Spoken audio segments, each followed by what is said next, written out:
Hello students, good morning to all of you.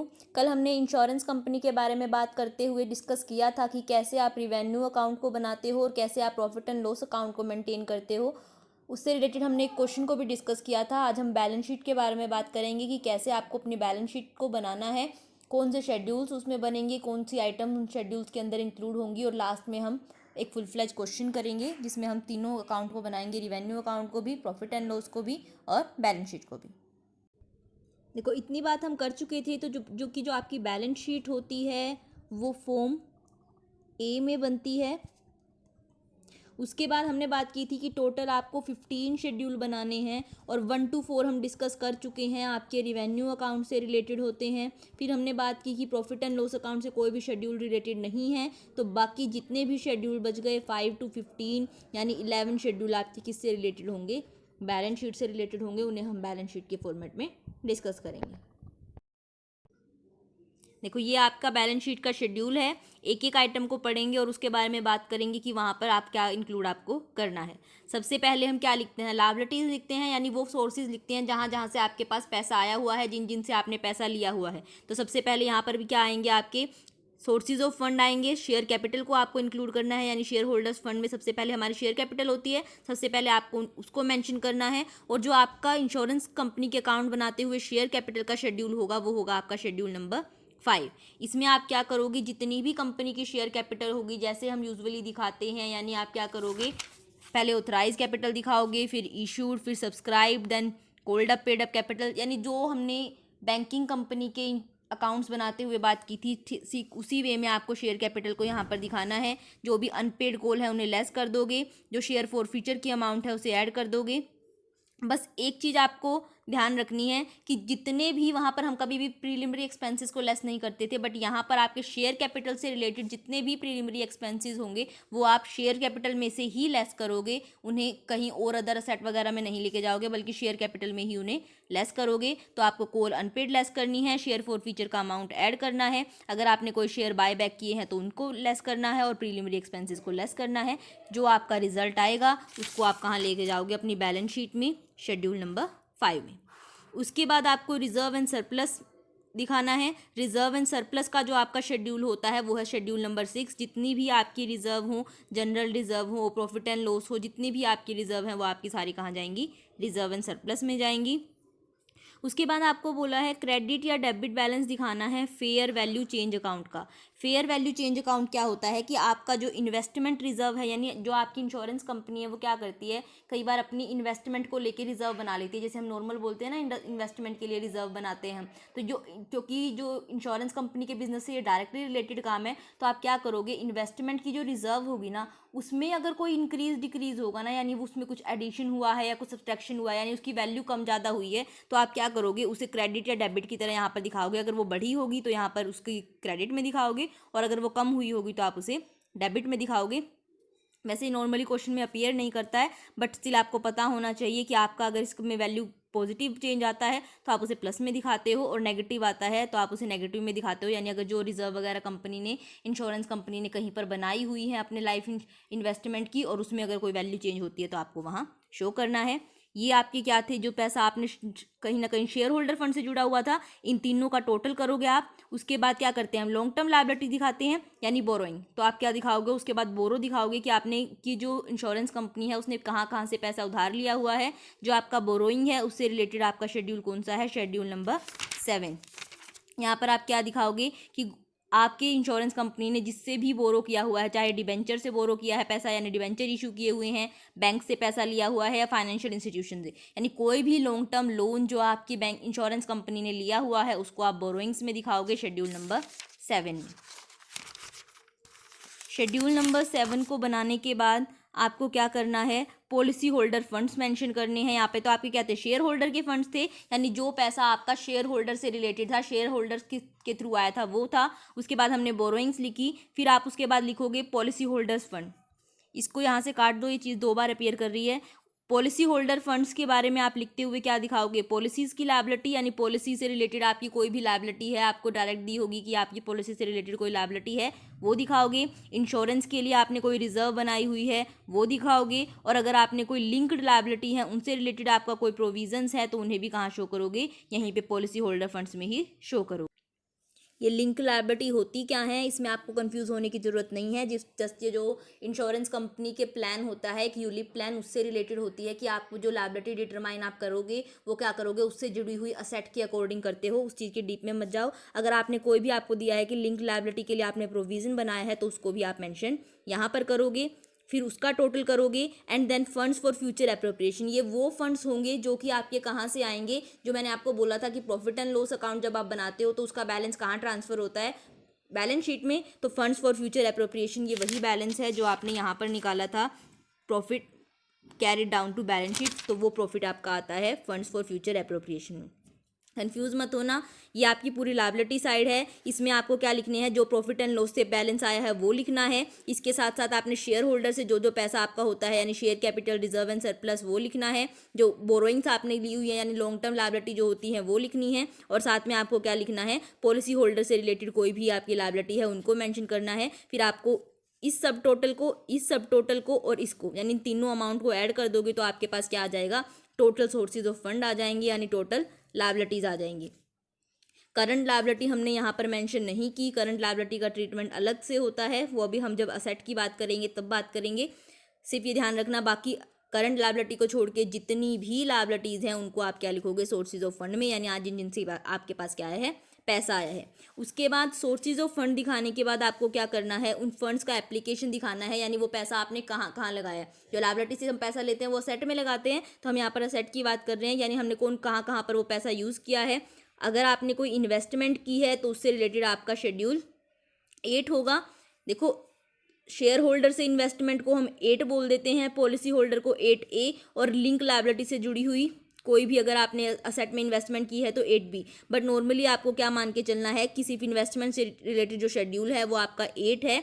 Format के according आपको ये तीनों ध्यान रखने पड़ेंगे, अदरवाइज जो आप शेड्यूल बनाओगे वो शेड्यूल 8 बनाओगे, जहाँ पर आप क्या करोगे, जितनी भी आपकी इन्वेस्टमेंट है, लॉन्ग टर्म इन्वेस्टमेंट हो या शॉर्ट टर्म इन्वेस्टमेंट हो, चाहे वो किसी भी चीज़ में की गई हो, गवर्नमेंट सिक्योरिटी में, स्टेट की सिक्योरिटीज़ में, अप्रूव्ड सिक्योरिटी में, शेयर में, म्यूचुअल फंड में, डेरिवेटिव में, डिबेंचर में, कहीं पर भी इन्वेस्टमेंट की गई है वो आपकी कहाँ इंक्लूड होगी, शेड्यूल नंबर 8 में। सारी इन्वेस्टमेंट लिखने के बाद लोन आपके आएंगे शेड्यूल 9 में। देखो, ये लोन लॉन्ग टर्म लायबिलिटी मत मानना कि ये लायबिलिटी है, ये लोन वो हैं जो आपकी इंश्योरेंस कंपनी ने किसी को ग्रांट किए हैं, क्योंकि इंश्योरेंस कंपनी के पास जो इतना पैसा आता है वो नॉर्मली क्या कर देती है, उसे किसी ना कहीं ना कहीं लगा देती है, लोगों को लोन की तरह दे देती है, इन्वेस्ट कर देती है कहीं ना कहीं। तो ये वो लोन है जो आपकी इंश्योरेंस कंपनी ने किसी और को दिया है, तो उसके लिए जो आपका शेड्यूल है वो है आपका शेड्यूल नंबर 9। जो भी लोन आपकी इंश्योरेंस कंपनी ने दिए होंगे आप उनको क्या करोगे, इनके शेड्यूल बनाते हुए सिक्योर्ड को अलग दिखाओगे और अनसिक्योर्ड को अलग दिखाओगे। सिक्योर्ड में आप दिखाओगे कि कौन सी प्रॉपर्टी के ऊपर सिक्योर्ड है, शेयर्स वगैरह पे सिक्योर्ड है, किस चीज़ पे सिक्योर्ड है, और अनसिक्योर्ड को डायरेक्ट लिखोगे। जैसे हम एडवांसेस में करते थे ना क्लासिफिकेशन, ऐसे ही आपको करना है, सिक्योरिटी वाइज सिक्योर्ड और अनसिक्योर्ड दिखाओगे। अगर आपको शेड्यूल 9 अलग से बनाने के लिए बोलता है तो बोरोवर वाइज अलग दिखाओगे कि सेंट्रल गवर्नमेंट से कितना आपने लोन दिया हुआ है, बैंक्स को कितना दिया हुआ है, सब्सिडरीज कंपनी वगैरह को कितना दिया हुआ है, सबको अलग अलग दिखाओगे। परफॉर्मेंस वाइज भी दिखाना हो तो आपको परफॉर्मेंस वाइज भी दिखा सकते हो कि इन इंडिया में आपने लोन, स्टैंडर्ड लोन कितने दिए हैं, नॉन स्टैंडर्ड कितने दिए हैं, और ऐसे ही आप मैच्योरिटी वाइज भी क्लासिफिकेशन कर सकते हो कि शॉर्ट टर्म आपने कितने दिए हैं और लॉन्ग टर्म लोन आपने कितने दिए हैं। ये आपको सिर्फ फॉर्मेट थोड़ा अजीब लग रहा होगा, आई नो, बट ये सिर्फ फॉर्मेट अजीब लग रहा है। जब आप क्वेश्चन करोगे आपको अपने आप समझ में आएगा कि ये फॉर्मेट कैसे वर्क करता है, और इसमें कुछ भी मुश्किल नहीं है, ठीक है। इसके बाद जो आपकी फिक्स असेट हैं जितनी भी, उनसे रिलेटेड आपका शेड्यूल है 10, यानी जितनी भी आपकी फिक्स असेट होंगी, plant, land and building, machinery, जितनी भी गुडविल वगैरह, यानी टेंजिबल हो या इंटेंजिबल, जितनी भी फिक्स असेट हैं वो आपकी कहाँ पर आएंगी, शेड्यूल नंबर 10 में आएंगी। देन आपका करंट असेट, फिर आप करंट असेट को मेंशन करोगे। करंट असेट में आपके 2 शेड्यूल हैं, एक कैश और बैंक बैलेंस का शेड्यूल है 11, और एडवांसेस एंड अदर असेट का शेड्यूल है 12। तो आपको करना क्या है, पहले आप 11 शेड्यूल बनाओगे। जब आप 11 शेड्यूल बनाओगे तो इसमें क्या आएंगे, कैश और बैंक बैलेंस सारे आएंगे, चाहे आपके पास कैश इन हैंड हो, बैंक में बैलेंस हो, चाहे डिपॉजिट अकाउंट में आपका पड़ा हो, करंट अकाउंट में हो, कहीं भी हो, यानी आपने कहीं बैंक में पैसा जमा करवाया हुआ है, मनी एट कॉल या शॉर्ट नोटिस है, यानी जितना भी कैश है जो वहाँ पर हम 6 और 7 शेड्यूल में लिखते थे, वो सारा पैसा आपका कहाँ आएगा, यहाँ पर शेड्यूल नंबर 11 में आएगा। फिर 12 शेड्यूल था आपका advances and other asset, current asset से रिलेटेड। वहाँ पर आप क्या करोगे, जितने भी आपने एडवांसेस किसी को दिए हुए हैं, चाहे आपने रिजर्व में डिपॉजिट लिया हुआ है, एप्लीकेशन मनी दी हुई है इन्वेस्टमेंट के लिए। एप्लीकेशन मनी देखो, इन्वेस्टमेंट के लिए देने का मतलब क्या है कि आपने क्या किया है, किसी कंपनी के मान लो शेयर्स के लिए अप्लाई किया है, तो आपने क्या किया होगा, एप्लीकेशन मनी दी होगी। तो अभी वो आप क्या कर रहे हो, इन्वेस्टमेंट तो आपकी तब बनेगी जब आप क्या कर दोगे, आपको वहाँ से अलॉटमेंट मिल जाएगी। अभी आपने सिर्फ एप्लीकेशन मनी दी हुई है, तो इसलिए आपके लिए वो क्या है, अदर असेट है। आपने कोई प्री पेमेंट की हुई है, यानी प्रीपेड एक्सपेंसेस वगैरह हैं, यानी कोई भी और असेट जो आपकी फिक्स असेट नहीं है, जितनी भी आपकी बच गई वो सारी कहाँ आ जाएंगी, आपकी advances and other asset schedule में आ जाएंगी। फिर आप इनको भी कहाँ ले जाओगे, बैलेंस शीट में। आप क्या करोगे, सब टोटल करोगे। देखो ये सब टोटल मैं सबका करने के लिए नहीं बोल रही, सिर्फ करंट असेट का सब टोटल है, क्योंकि हमें जो करंट लायबिलिटी का ट्रीटमेंट यहाँ पर करना है ना, आप क्या करोगे, आप यहाँ पर सिर्फ नेट इफेक्ट लेते हो, यानी current asset minus current liability को लेते हो। तो आपको करंट असेट को अलग से टोटल करना है, उसके बाद आप करंट लायबिलिटी का शेड्यूल बनाओगे और वहाँ पर करंट लायबिलिटी सारी लोगे जितनी भी होंगी। फिर आप प्रोविजंस क्या है उन्हें भी करंट लायबिलिटी में ही मानोगे, और देन उसके बाद क्या करोगे, जितनी भी करंट असेट हैं उनमें से करंट लायबिलिटी को लेस करके नेट करंट असेट निकाल लोगे और उन्हें इंक्लूड करोगे आपके एप्लीकेशन ऑफ फंड में। देखो बात तो एक ही है, करंट लायबिलिटीज को चाहे आप लायबिलिटी साइड दिखा दो या फिर असेट साइड क्या दिखा दो, डिडक्शन की तरह दिखा दो, बट जो आपकी इंश्योरेंस कंपनी है वो ऑलवेज डिडक्शन की तरह दिखाती है, यानी आप करंट असेट में से करंट लायबिलिटी को लेस करके फिर उसका नेट इफेक्ट शो करती है। तो आपको वही करना पड़ेगा। करंट लायबिलिटी के शेड्यूल में जितनी भी आपकी करंट लायबिलिटीज़ होंगी वो सारी इंक्लूड होंगी, चाहे वो सन्डरी क्रेडिटर्स हो या कोई और हो, यानी मान लो एजेंट का कोई बैलेंस पड़ा है या अनएलोकेटेड प्रीमियम पड़ा है, सन्डरी क्रेडिटर्स हैं, यानी जितनी भी करंट लायबिलिटीज़ आपकी होती हैं वो आप क्वेश्चन करोगे, आपको खुद समझ में आ जाएगा कि कौन सी आपकी लायबिलिटी है और कौन सी आपकी करंट असेट है। वो सारी करंट लायबिलिटी आपकी कहाँ आएंगी, शेड्यूल 13 में आएंगी। उसके बाद प्रोविज़न, जितने भी प्रोविज़न आपकी इंश्योरेंस कंपनी ने बनाए हैं, चाहे वो टैक्स से रिलेटेड हों या डिविडेंड के ऊपर जो टैक्स लगता है उससे रिलेटेड हो, वो सारे प्रोविजंस कहाँ आएंगे, आपके शेड्यूल 14 में आएंगे। देन आपकी नेट करंट असेट आ जाएगी। फिर आप क्या करोगे, 15 शेड्यूल बनाओगे मिसलेनियस एक्सपेंडिचर का। मिसलेनियस एक्सपेंडिचर में सिर्फ वो एक्सपेंडिचर आएंगे जिनका बेनिफिट्स अब फ्यूचर में कोई नहीं मिलने वाला, यानी कोई भी ऐसा बेनिफिट जिसका आपको कोई बेनिफिट अब फ्यूचर में नहीं मिलेगा, यानी मान लो आपने डिस्काउंट अलाउ किया था इशू करते हुए शेयर्स को या डिबेंचर को, तो अब उनका आपको कोई फ़ायदा नहीं मिलने वाला फ्यूचर में, तो उनसे वो जो एक्सपेंडिचर होंगे वो आपके 15 शेड्यूल में आएंगे। और फिर आप क्या करोगे, उन सब का टोटल कर दोगे। टोटल करते हुए ध्यान रखना, आपको करंट असेट और करंट लायबिलिटी को अलग अलग वाला ट्रीट नहीं करना है, सिर्फ उनका नेट जो अमाउंट आएगा वो ट्रीट करना है, और बाकी ऊपर नीचे के पैसे लेने हैं। और क्या करोगे, दोनों बैलेंस आपके सेम आएंगे। ठीक है, एक क्वेश्चन देखते हैं, आपकी जितनी कन्फ्यूज़न है सारी दूर हो जाएंगी। आपको क्या करना है, इसमें क्वेश्चन में रिवेन्यू अकाउंट भी बनाना है, प्रॉफिट एंड लॉस अकाउंट भी बनाना है और बैलेंस शीट भी बनानी है। ठीक है, सबसे पहले हम क्या करते हैं, ऊपर तो आपको ट्रायल बैलेंस की आइटम दी हुई है, सबसे पहले तो हम एडजस्टमेंट पढ़ते हैं ताकि हमें याद रहे किस किस के ऊपर हमें एडजस्ट करना है। आपको जो एडजस्टमेंट दी हुई है, पहली एडजस्टमेंट आपकी क्लेम से रिलेटेड है, दूसरी भी आपकी क्लेम से रिलेटेड है, तीसरी हमारी बोनस से रिलेटेड है, फोर्थ इंटरेस्ट एक्रूड है, और फिफ्थ प्रीमियम से रिलेटेड एडजस्टमेंट है। अब ऊपर से पढ़ते हैं। सबसे पहले आपको दिया हुआ है amount of life insurance fund at the beginning of year, यानी लाइफ इंश्योरेंस का फंड आपके पास बिगिनिंग में पड़ा है। आपको ध्यान हो तो हमने जब फॉर्मेट की बात की थी तब हमने क्या बात की थी कि आप क्या लिखते हो, इंश्योरेंस की कोई भी रिजर्व होती है आप उसे अलग से मेंशन करते हो, तो ये क्या है, जो आपका फंड है इंश्योरेंस का वो भी क्या है, लाइफ इंश्योरेंस से रिलेटेड फंड है, रिजर्व है। तो आप इसको क्या करोगे, डायरेक्ट बैलेंस शीट में लेके जाओगे 14,70,562 रुपये, यानी जो आप बैलेंस शीट बनाओगे वहाँ पर आप डायरेक्ट लिखोगे लाइफ एश्योरेंस फंड है आपके पास 14,70,562 रुपये। उसके बाद आपको दिया हुआ है क्लेम बाय डेथ, कहाँ जाएंगे, क्लेम्स का शेड्यूल, बेनिफिट्स पेड शेड्यूल 4 वहाँ पर लिखोगे डायरेक्ट। क्लेम बाय मैच्योरिटी, ये भी शेड्यूल 4 में। अब क्लेम से रिलेटेड हमारी कुछ एडजस्टमेंट भी थी। एक तो आपको दिया था कि क्लेम कवर्ड अंडर री इंश्योरेंस 10,000 रुपीज़ है, यानी आपको 10,000 रुपये आपने क्या है री इंश्योरेंस में से क्लेम ले लिया है, यानी आपने री इंश्योरेंस करवाया हुआ था और वहाँ से आपको 10,000 का क्लेम मिल रहा है। तो इससे हमने बात की थी आपके एक्सपेंसेस रिड्यूस हो जाते हैं क्योंकि उतना क्लेम सामने वाली कंपनी दे रही है। तो एक बार तो इसका ट्रीटमेंट क्या होगा कि आपके जो क्लेम्स हैं वो क्या हो जाएंगे 10,000 से रिड्यूस हो जाएंगे। अब आपको 10,000 रुपये क्लेम के कम देने। और दूसरा ये आपके लिए क्या होती है, ये आपकी असेट है क्योंकि वो आपको पैसा देने वाले हैं, एक टाइप से आपके डेटर हैं। तो आप क्या करोगे एडवांसेस एंड अदर असेट में मेंशन करोगे इनको, ड्यू फ्रॉम री insurance 10,000 rupees.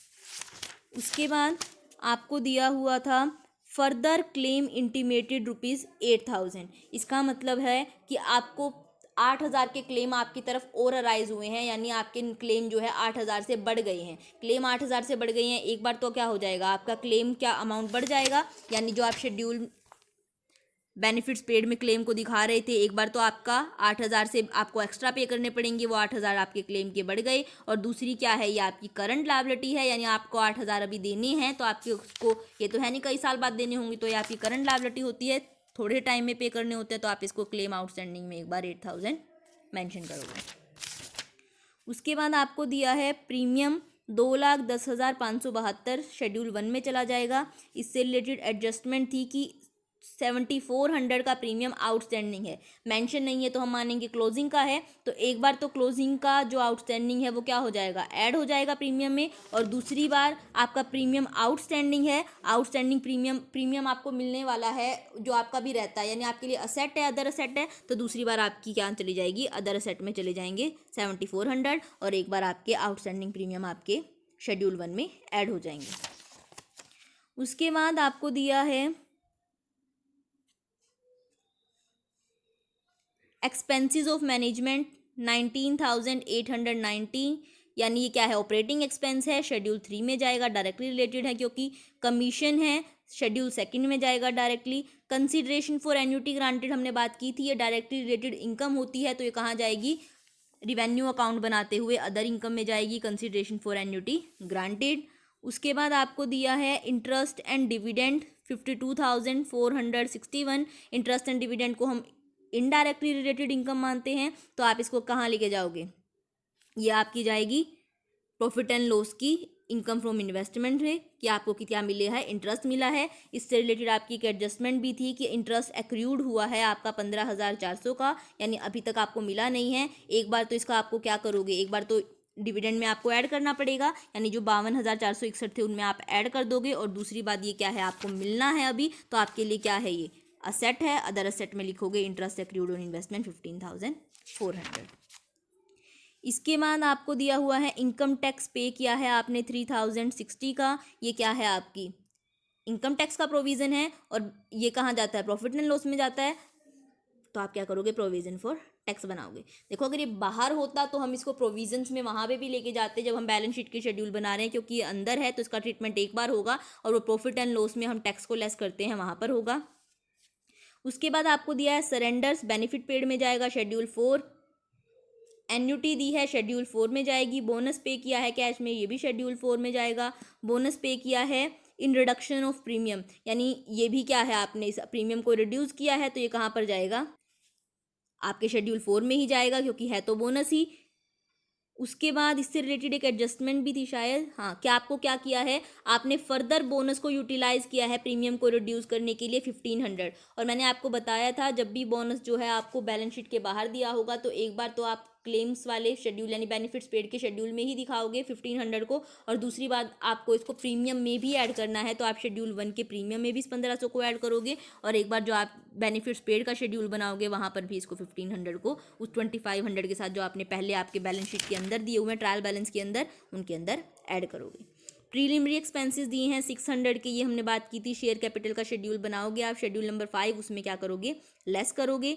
Claims admitted but not paid at the end of year, यानी क्लेम आपके अराइज हो चुके हैं बट अब तक आपने पे नहीं किए हैं, यानी अभी आपको पे करने हैं, तो ये क्या है आपकी करंट लायबिलिटी है, ये आपकी जाएगी करंट लायबिलिटी के शेड्यूल में, यानी आपके शेड्यूल नंबर 13 में जाएगी क्लेम आउटस्टैंडिंग।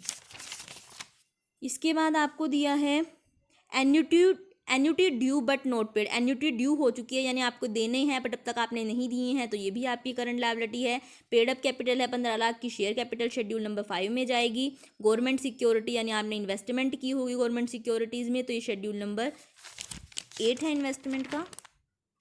शेड्यूल नंबर 8 में जाएगी इन्वेस्टमेंट की कि आपके पास गवर्नमेंट सिक्योरिटीज़ में आपने इन्वेस्ट किया है। और sundry fix asset schedule number 10 fix asset का जो शेड्यूल है वहाँ पे जाएगी।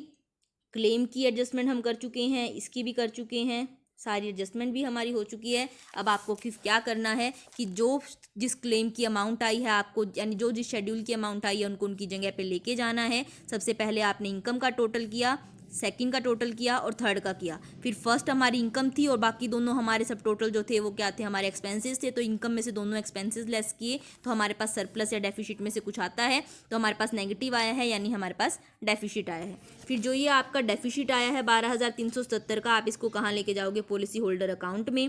वहाँ पे इनकम्स का टोटल करोगे सारी का, एक्सपेंसेस का करोगे, इनकम में से एक्सपेंसेस जाएंगे, आपका प्रॉफिट बिफोर टैक्स आएगा। फिर हमारा जो ट्रायल बैलेंस से हम टैक्स लेके आए थे 3,060 का, वो लेस करोगे तो आफ्टर टैक्स आ जाएगा। अप्रोप्रिएशन आपको कोई दी नहीं थी, तो बाकी आपका क्या बच गया, 52,424 balance being fund for future appropriation. ये 52,424 को आपको फंड्स फॉर फ्यूचर अप्रोप्रिएशन में लेके जाना होता है बैलेंस शीट में, उसको यहाँ पर लेके जाओगे। लाइफ एश्योरेंस फंड था हमारे पास, जो आपकी पर्टिकुलर शेड्यूल्स थे जिनसे आपकी आइटम आई थी वो सारी मेंशन करोगे। शेड्यूल हमने हमेशा बात की है, चाहे किसी से रिलेटेड कोई आइटम हो या ना हो, आपको उनका नाम तो मेंशन करना ही पड़ेगा। ये सारे आपके सोर्सेज ऑफ फंड हो गए। जो आपका इन्वेस्टमेंट लोन वगैरह इनके शेड्यूल में अमाउंट आई थी वो आप डायरेक्ट लिखोगे।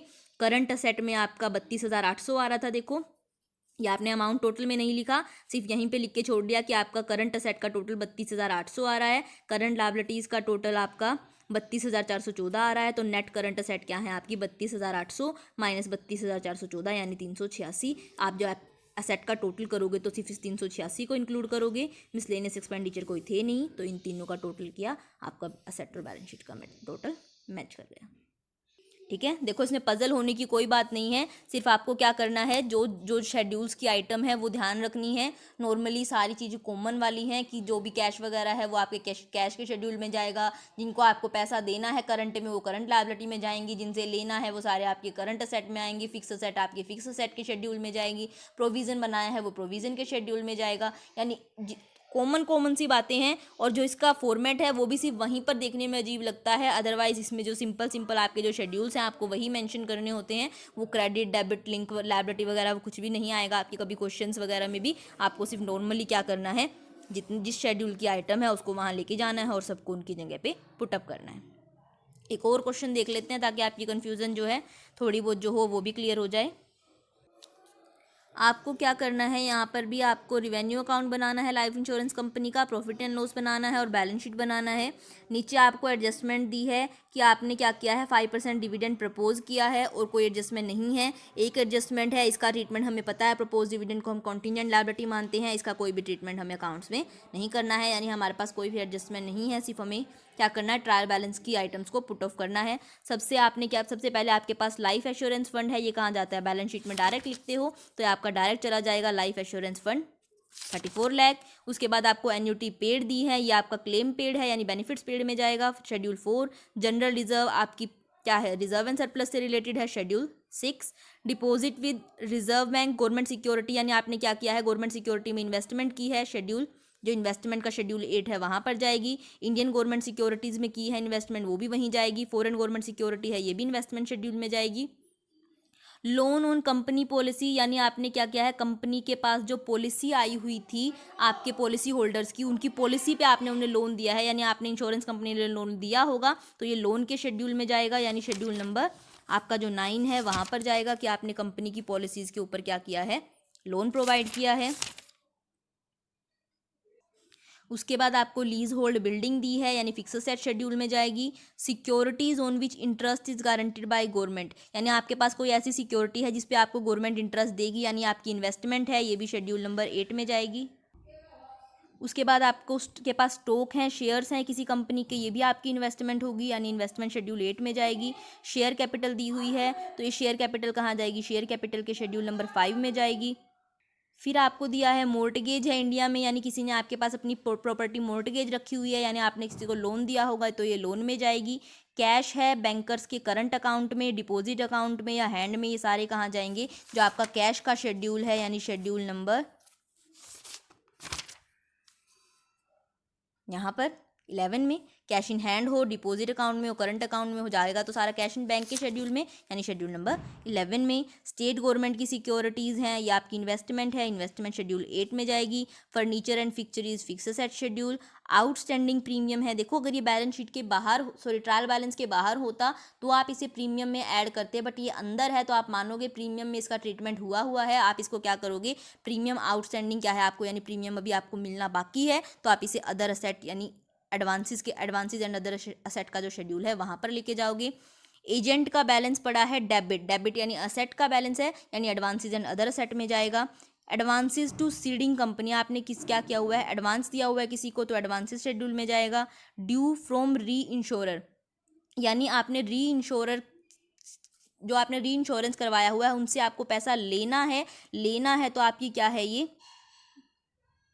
करंट असेट है। फिर ड्यू टू री इंश्योरर है यानी देना है तो करंट लायबिलिटी है। सन्डरी क्रेडिटर्स, ये भी आपकी करंट लायबिलिटी है। फिर आपको प्रीमियम दिया है शेड्यूल 1 में जाएगा, फर्स्ट ईयर का दिया है, रिन्यूअल का दिया है, दोनों को लिखोगे। फर्स्ट ईयर का फर्स्ट ईयर में लिखोगे 5,90,000, रिन्यूअल वाले को क्या लिखोगे, रिन्यूअल प्रीमियम में लिखोगे। फिर आपको दिया है कि प्रीमियम री इंश्योरेंस पे एक्सेप्टेड है 50,000 का और सीडेड है 70,000 का। सीडेड वाला लेस होता है, एक्सेप्टेड वाला ऐड होता है, हमने बात की है हमेशा, तो सीडेड वाले को लेस कर दोगे और एक्सेप्टेड वाले को ऐड कर दोगे।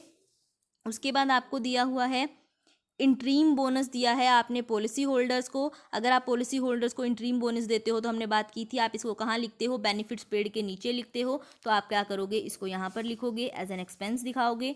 उसके बाद आपको कमीशन दिया है, कमीशन शेड्यूल 2 में जाएगा।